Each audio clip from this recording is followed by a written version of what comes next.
Hello viewers, welcome to our channel. మనకి చాలాసార్లు wait నార్మల్గా మెయింటైన్ చేస్తున్నప్పటికీ కూడా మనకి ఒక స్టమక్ భాగంలో అంటే బెల్లీ దగ్గర మనకి ఫ్యాట్ ఎక్కువగా పేరుకుపోయి ఉంటుంది. దాన్ని కరిగించడానికి చాలా ప్రాబ్లం అవుతుంది. చాలామందిని చూస్తూ ఉంటాం, మనకి బాడీ అంతా కూడా సన్నగా అంటే నార్మల్ వెయిట్గా లేదంటే లీన్గా ఉన్నా కానీ స్లిమ్గా ఉన్నా కానీ స్టమక్ దగ్గర మనకి బెల్లీ దగ్గర మనకి ఫ్యాట్ ఎక్కువగా అక్యుములేట్ అయిపోయి ఉంటుంది. ఎందుకంటే అది మనకి కరిగించడానికి కొంచెం కష్టంగా ఉంటుంది కాబట్టి అది ఫాస్ట్గా కరగదు. మనకి నార్మల్గా అయితే ఎక్సర్సైజెస్ కానీ ఏదన్నా మనము వెయిట్ లాస్ డైట్స్ కానీ మన ప్లాన్ అట్లాంటివి చేస్తున్నప్పుడు ఈ బెల్లీ ఫ్యాట్ కూడా మనకి ఈక్వల్గానే అవి కరగడకుండా ఉండిపోతూ ఉంటాయి. సో ఈ బెల్లీ ఫ్యాట్ని మనం స్టబన్ ఫ్యాట్ని కరిగించుకోవడానికి ఇప్పుడు ఒక మంచి హోమ్ రెమెడీ చూద్దాం. ఈ రెమెడీలో మనం అన్నీ కూడా న్యాచురల్ ఇంగ్రీడియంట్సే యూజ్ చేస్తాము. అండ్ అంతేకాకుండా ఈ రెమెడీని మనము పాటించడం ద్వారా ఎలాంటి సైడ్ ఎఫెక్ట్స్ లేకుండా మంచిగా మనకి మంచి రిజల్ట్స్ ఇస్తుంది. మనకి బెల్లీ ఫ్యాట్ని తగ్గించడానికి స్టబన్గా అంటే థైస్ దగ్గర కానీ లేదంటే మనకి బటక్స్ దగ్గర కానీ షోల్డర్స్ దగ్గర కానీ హ్యాండ్స్ దగ్గర కానీ మనకి ఎక్కువగా స్టబన్ ఫ్యాట్ ఉంటుంది కదా. సో అలా మనము ఈ స్టబన్ ఫ్యాట్ని తగ్గించుకోవచ్చు. ముఖ్యంగా మనకి బెల్లీ ఫ్యాట్ని తగ్గించుకోవడానికి చాలా బాగా ఉపయోగపడుతుంది అన్నమాట. సో దీనికోసం ఇక్కడ మనం తీసుకునే ఇంగ్రీడియంట్స్ ఏంటి అంటే పసుపు, తర్వాత జీలకర్ర పొడి, తర్వాత అల్లం, ఇంకా తేనె. మనము ఇవన్నీ కూడా అంటే పసుపు కానీ లేదంటే తేనె కానీ ఈక్వల్ క్వాంటిటీలో తీసుకోవాలి. జీలకర్ర మనము ఒక 1 to 2 teaspoons వరకు యాడ్ చేస్తామంతే. అల్లం అయితే మనం ఒక 2 to 3 inches వరకు తీసుకుంటే సరిపోతుంది. సో ఇప్పుడు దీన్ని మనం ఎలా ప్రిపేర్ చేసుకోవాలో చూద్దాం. ముందుగా ఈ అల్లంని చక్కగా వాష్ చేసేసుకొని పీల్ చేసుకొని గ్రేట్ చేసుకుందాము. ఇలా చక్కగా పీల్ చేసేసుకొని మనము గ్రేట్ చేసుకుందాము.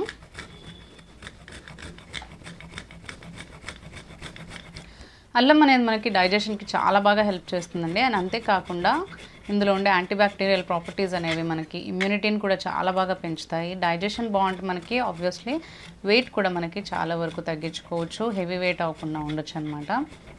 అల్లం మనకి గ్యాస్, అసిడిటీ వంటి ప్రాబ్లమ్స్ని తగ్గిస్తుంది, డైజెషన్ని ఇంప్రూవ్ చేస్తుంది, మెటబాలిజంని కూడా చాలా చక్కగా మనకి ఇంప్రూవ్ చేస్తుందండి. అల్లం ఇలా గ్రేట్ చేసి పెట్టుకున్న తర్వాత ఇప్పుడు ఇందులో మనం పసుపుని యాడ్ చేసుకుందాము. ఒక 2 teaspoons వరకు ఇందులో యాడ్ చేద్దాం. ఇది మీరు ముందుగానే ప్రిపేర్ చేసి పెట్టుకుంటారు కాబట్టి కొంచెం ఎక్కువ క్వాంటిటీలో ప్రిపేర్ చేసుకోవాలి అనుకుంటే మీరు మెజర్మెంట్స్ అన్నీ కూడా ఇంక్రీజ్ చేసుకోవచ్చు, అంటే పెంచుకొని మీరు ప్రిపేర్ చేసుకోండి. నెక్స్ట్ ఇందులో మనము 3 teaspoons పసుపు యాడ్ చేసుకున్నాం కదా, అదే ఈక్వల్ క్వాంటిటీలో 3 teaspoons మనము తేనెను కూడా యాడ్ చేసుకోవాలి.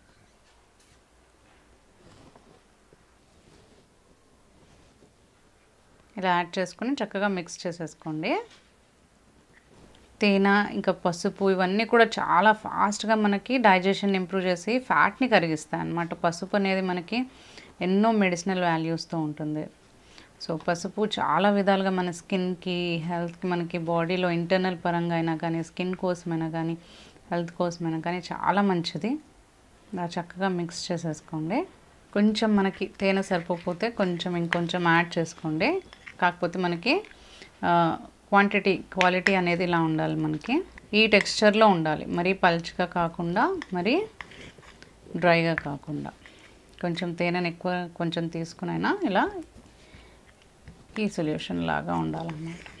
పసుపు, హనీ ఇంకా మనం అల్లంని యాడ్ చేసుకున్న తర్వాత ఇప్పుడు ఇందులో మనము ఒక 1 teaspoon వరకు జీలకర్ర పౌడర్ని కూడా యాడ్ చేసుకోవాలి. యాడ్ చేసుకుని బాగా మిక్స్ చేసుకోండి.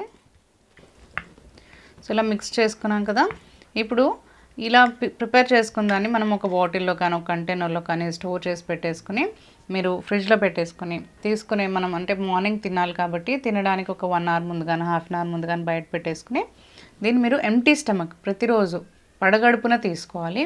ఇనీషియల్గా మనకి పసుపు ఇవన్నీ కూడా ఎక్కువగా యాడ్ చేసుకున్నాం కాబట్టి మీరు ఒక 1/2 teaspoonతో స్టార్ట్ చేయండి. తర్వాత మీరు 1 teaspoon వరకు రెగ్యులర్గా ప్రతిరోజు ఎంటీ స్టమక్ను తీసుకున్నట్లయితే చాలా మంచి రిజల్ట్ అనేది ఉంటుంది. ఇమ్యూనిటీ పెరుగుతుంది, వెయిట్ మేనేజ్మెంట్ అవుతుంది, థైరాయిడ్ తగ్గుతుంది, డయాబెటీస్ కంట్రోల్లో ఉంటుంది. అండ్ అంతేకాకుండా మనకి బెల్లీ ఫ్యాట్ మనకి చాలా ఫాస్ట్గా కరిగించుకోవడానికి హెల్ప్ అవుతుంది. అండ్ మనకు అంతేకాకుండా మన బాడీలో గ్యాస్ కానీ కాన్స్టిపేషన్ కానీ లేదంటే డైజెషన్ ఇష్యూస్ ఏమన్నా ఉన్నా కానీ మన బాడీ క్లెన్స్ అవ్వడానికి, టాక్సిన్స్ నుంచి క్లియర్ అవ్వడానికి కూడా చాలా బాగా హెల్ప్ చేస్తుంది అనమాట. పొద్దున పూట మనము ఎవ్రీ టైం మార్నింగే పడగడుపున దీన్ని తీసుకోవాలి. ఒక హాఫ్ నుంచి 1 టీ స్పూన్ వరకు. అలా తీసుకున్న తర్వాత కొంచెం ఒక 15-20 మినిట్స్ ఆగి గోరువెచ్చని నీటిని తీసుకుని మీరు ఒక హాఫ్ అన్ అవర్ ఆగి బ్రేక్ఫాస్ట్ అవన్నీ చేసుకోవచ్చు. ఇలా కనుక మీరు రెగ్యులర్గా చేసినట్లయితే బెల్లీ ఫ్యాట్ని మీరు కరిగించుకోవచ్చు. అండ్ అంతేకాకుండా మంచి వెయిట్ మేనేజ్మెంట్ చేసుకోవచ్చు.